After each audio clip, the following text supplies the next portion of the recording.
First contact deception.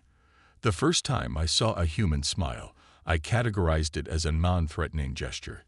A simple muscular contraction revealing calcium-based masticators. Our xenobiology database described it as an expression of goodwill and amicability. How catastrophically incomplete that assessment would prove to be. I am Zeth Kaur, Chief Xenoanalyst of the Galactic Coalition's First Contact Division. For 300 cycles, I have studied emerging species across 17 star systems. My neurosensory appendages have cataloged the biochemical signatures of joy, aggression, fear, and deception from beings that communicate through color shifts, pheromone bursts, electrical pulses, and gravitational manipulations.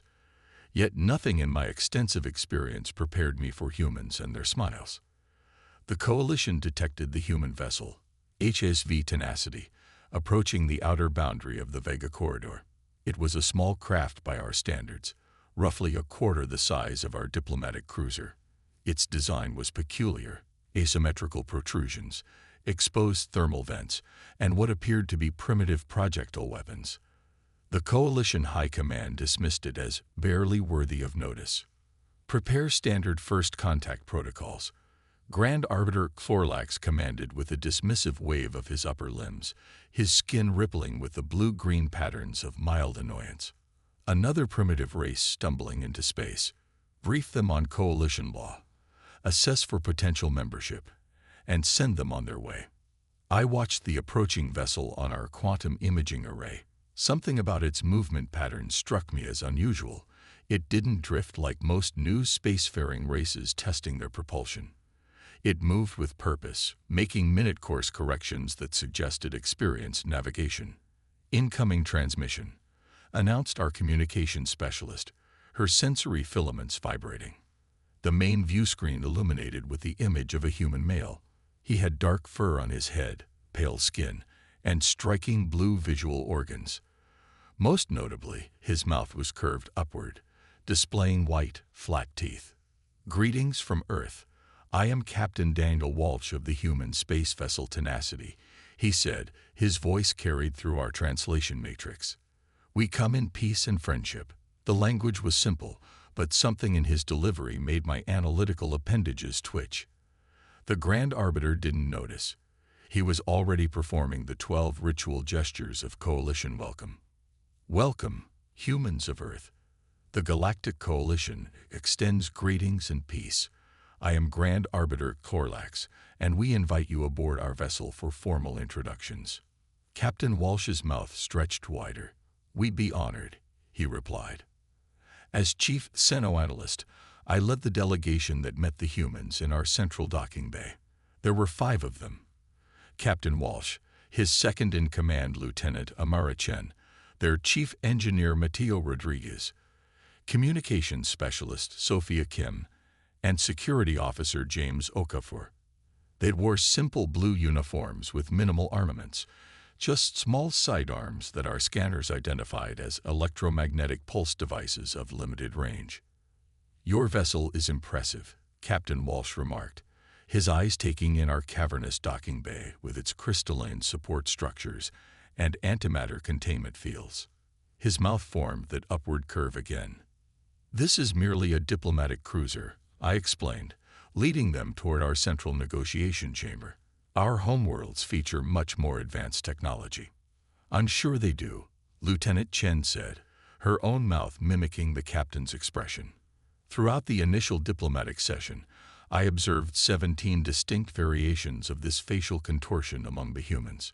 The Coalition representatives, beings from 12 different species, engaged in standard first contact protocols, explaining our 8,000-year history, the 342 member species, our governance structures, and technological compatibility requirements. The humans listened attentively, occasionally asking questions that revealed their limited understanding of quantum mechanics and dimensional engineering. Earth has only recently achieved sustainable faster-than-light travel, Captain Walsh explained, displaying that expression again. We're eager to learn from more advanced civilizations.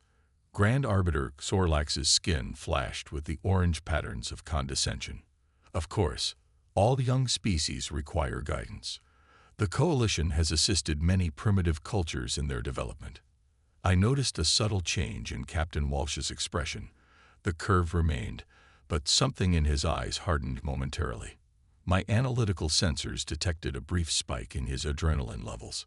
"We appreciate any assistance," he replied smoothly, the hardness vanishing so quickly I questioned whether I had imagined it. The diplomatic session continued for several hours.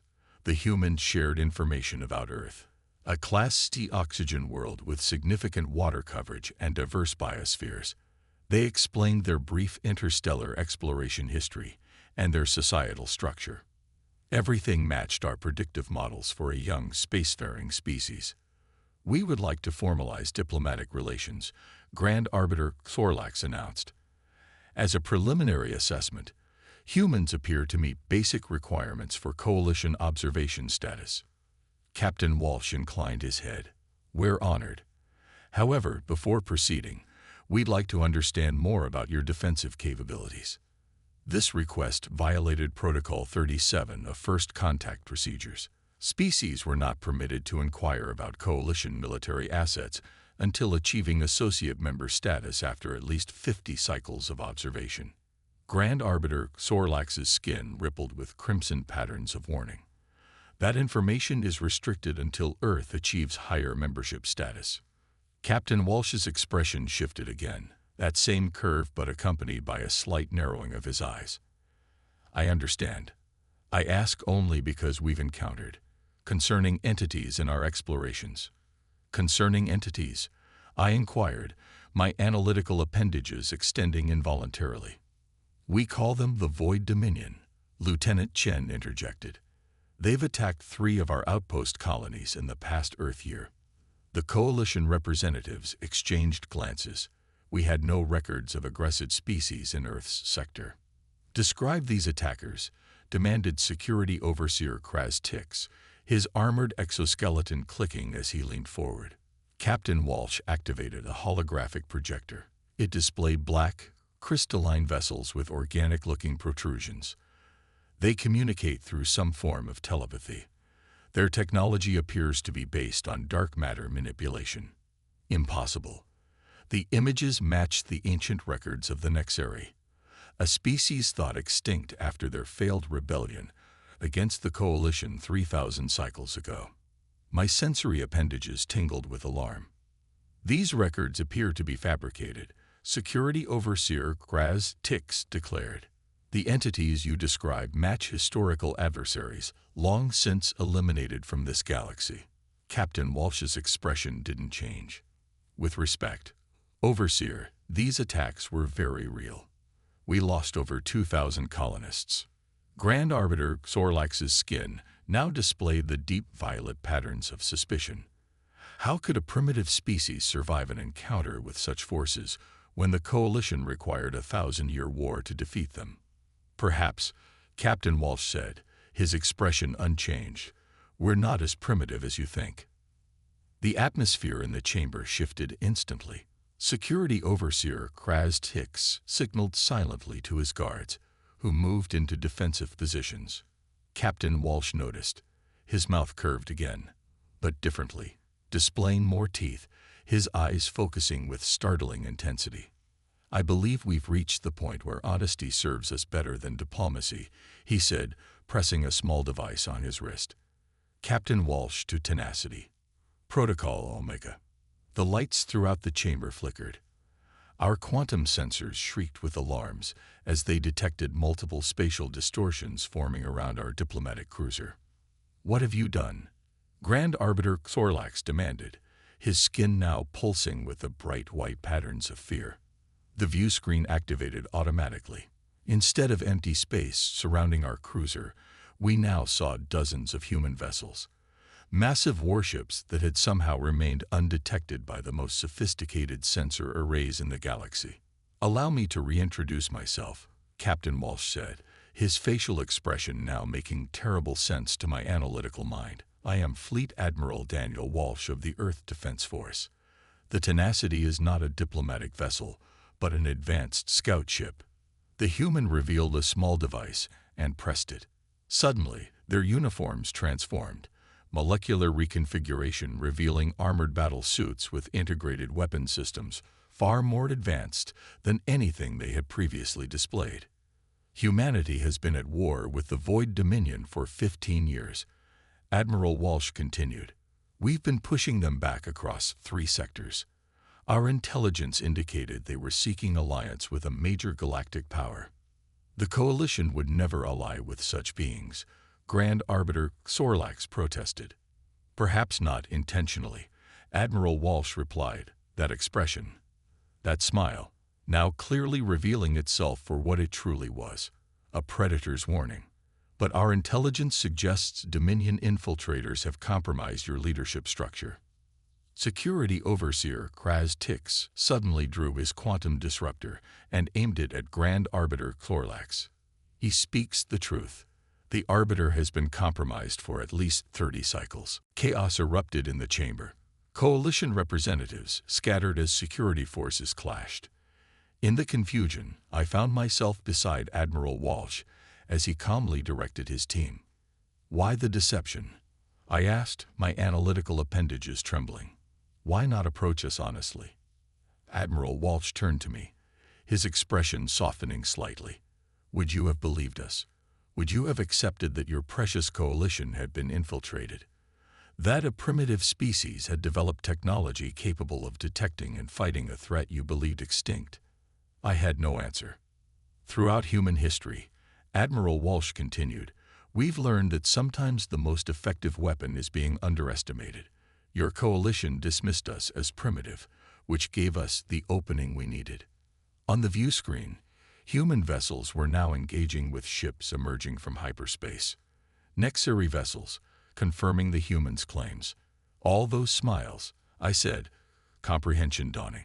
They weren't expressions of friendship. Admiral Walsh looked at me, his mouth curving yet again, but with a different quality I couldn't immediately categorize. Humans smile for many reasons, Sethkor, he said. Sometimes in friendship, sometimes in deception. But when we smile in battle, that's when you should truly be concerned. As Coalition and human forces united to combat the emerging Nexari fleet, I realized we had catastrophically misunderstood these beings from Earth. Their smiles weren't just expressions. They were weapons, warnings, and strategies. And we had almost learned this lesson too late. The Predator's Alliance.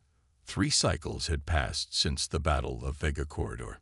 The Coalition's central worlds were still reeling from the revelation that Nexari infiltrators had compromised our highest echelons of leadership.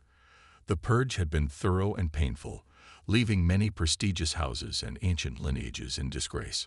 I found myself in a peculiar position. As the xenoanalyst who had first detected anomalies in human expressions, I was now heading the newly formed Human Integration Directive. My laboratory aboard the Coalition flagship Eternal Vigilance had been expanded to accommodate a permanent human diplomatic contingent. You're still not getting it quite right, Admiral Walsh said, observing my attempt to replicate a human smile. We had developed an unusual working relationship in the aftermath of the crisis. The musculature of my face doesn't permit the exact configuration, I replied, my analytical appendages twitching with frustration. It's not just the physical form, he explained, demonstrating again. It's the intent behind it. A smile can be genuine, forced, threatening, or sad. The same muscle movements carry different meanings depending on context. Inefficient communication, I noted, prone to misinterpretation. Perhaps, he conceded, but highly adaptable. Your color patterns can only display emotions your species has evolved to express. Humans can invent new expressions for new situations.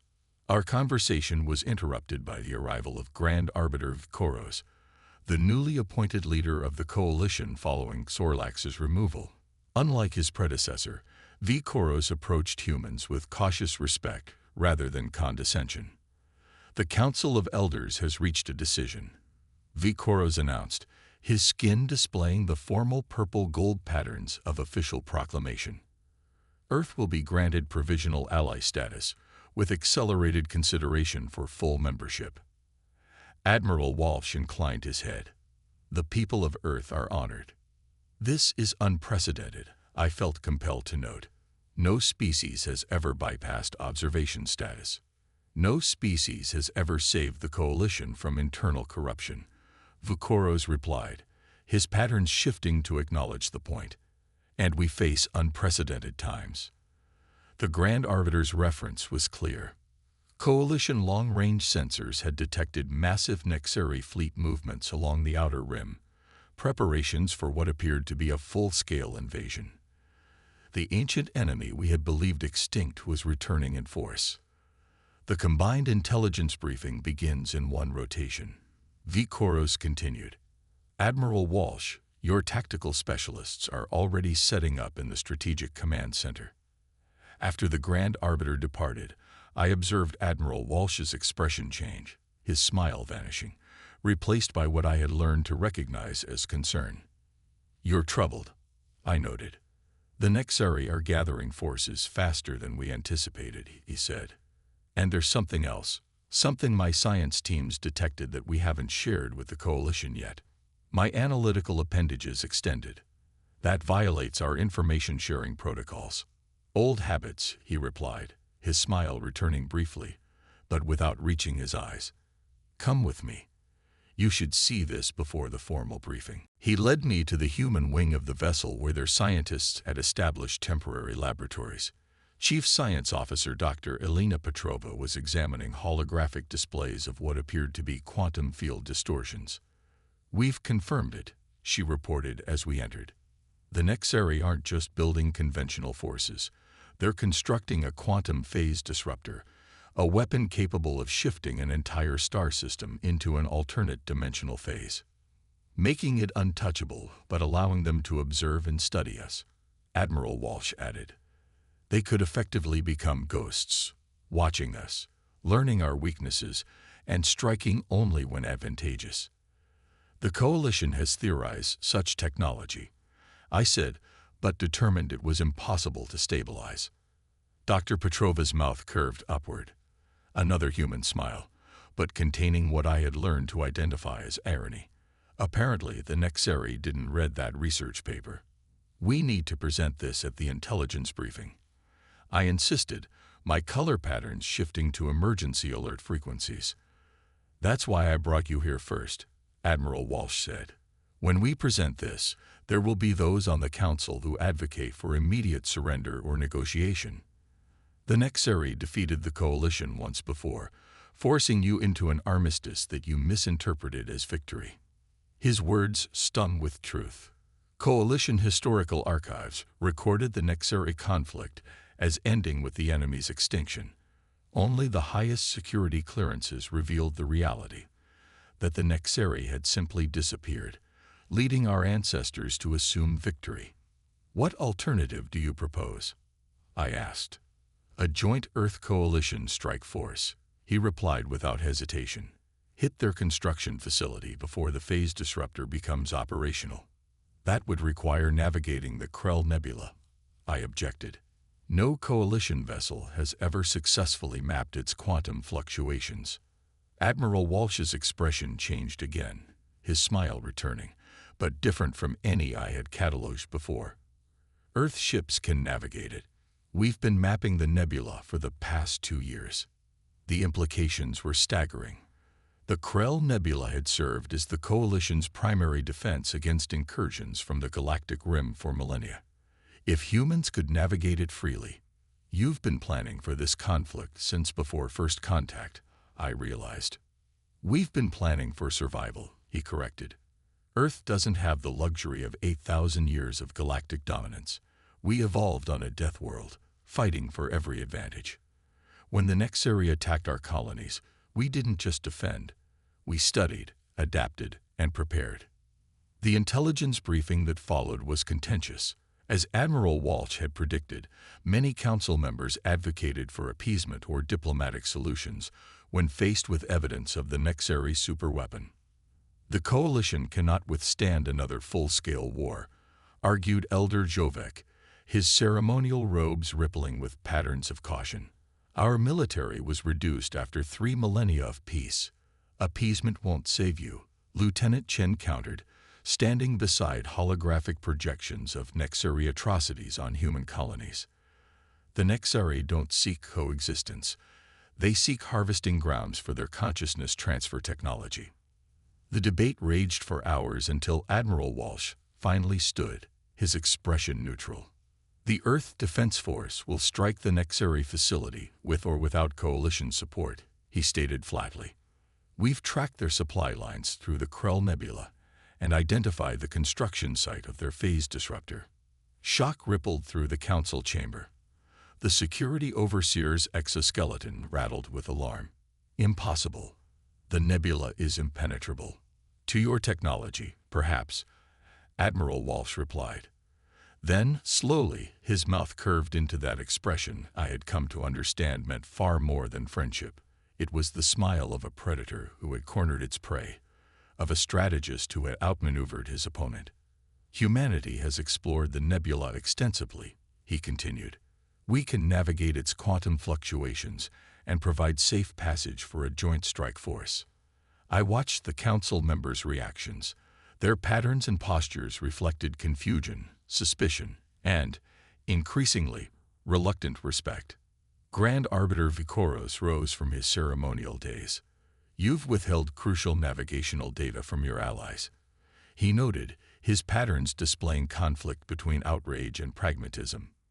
Just as you've withheld the true history of your previous conflict with the Nexari, Admiral Walsh countered. Trust is earned, Arbiter.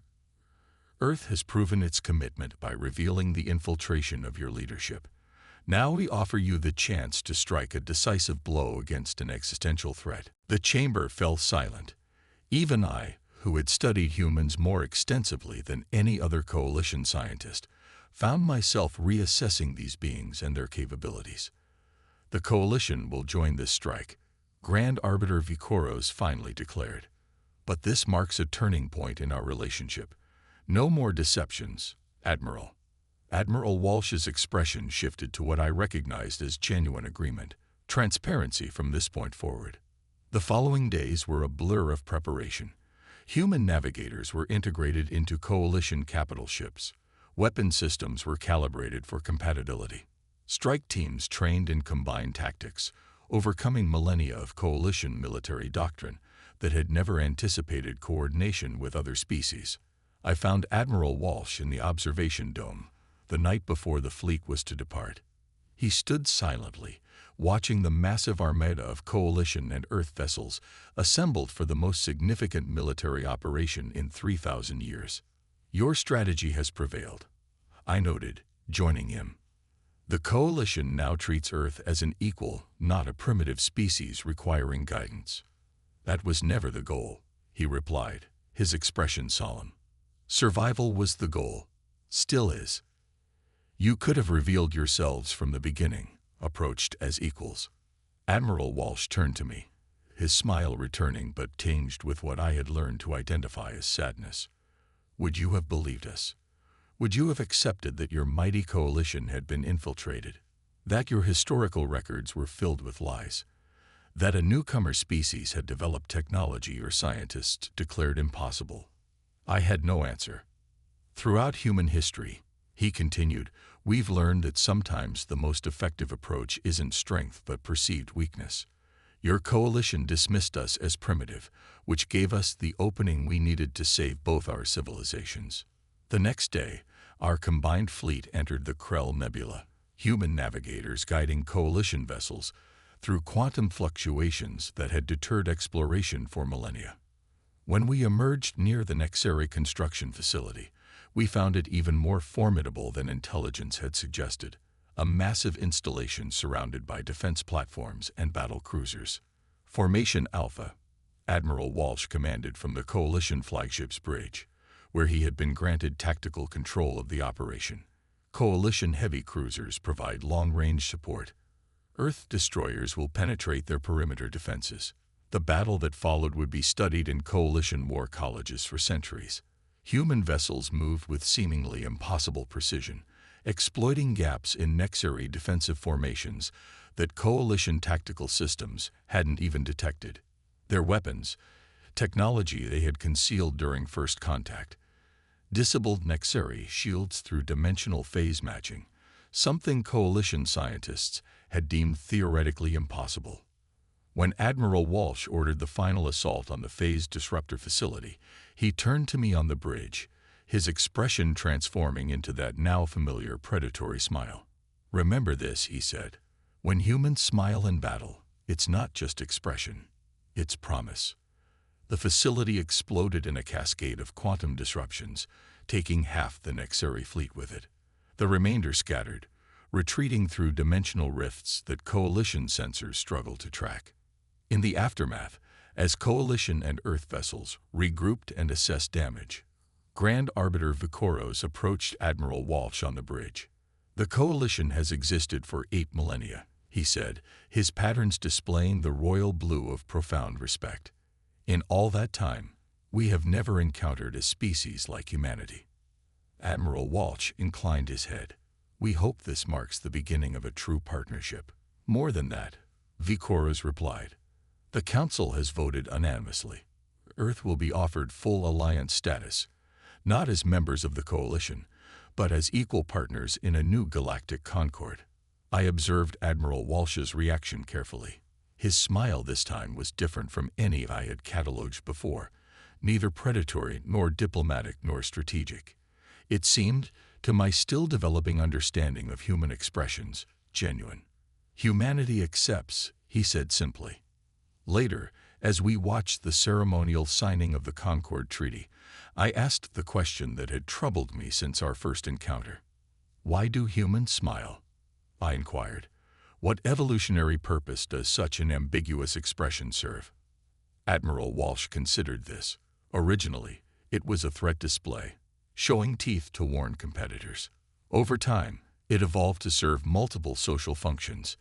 It can mean happiness, aggression, fear, deception, comfort, or resolve. "Highly inefficient," I noted. "Or highly adaptive," he countered. "The fact that you misunderstood our smiles allowed us to save both our civilizations." As representatives from Earth and the Coalition formalized the new galactic concord, I reflected on how completely we had misinterpreted these humans and their expressions. What we had dismissed as primitive friendliness had concealed strategic brilliance. What we had categorized as simple muscular contractions had been warnings, promises, and calculations. The human smile had seemed harmless until we understood what it truly meant. By then, fortunately for both our civilizations, it was not too late, but just in time.